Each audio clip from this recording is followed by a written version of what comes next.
আজ একটা ফাঁকিবাজি রেসিপি শেয়ার করছি। তোমাদের হাতে সময় না থাকলে বা রান্না করতে ইচ্ছে না করলে এই রেসিপিটা বানিয়ে নিতে পারো। এক ঢিলে দুই পাখি মারা হয়ে যাবে।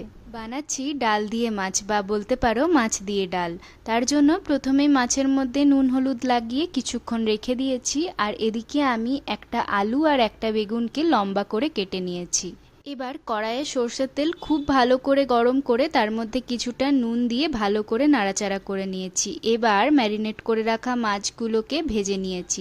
লাল লাল করে ভেজেই আমি তুলে রেখেছি।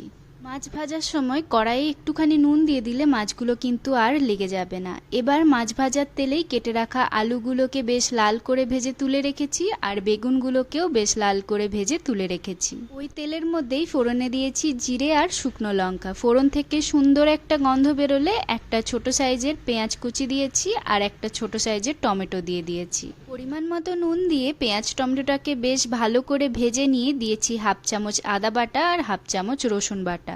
1 মিনিট মতো নাড়াচাড়া করে এখানে কিছুটা জল দিয়েছি, আর ভেজে রাখা আলুটা দিয়ে বেশ কিছুক্ষণ কষিয়ে নিয়েছি, যতক্ষণ না আলুটা সেদ্ধ হচ্ছে আর মশলার কাঁচা গন্ধ চলে যাচ্ছে।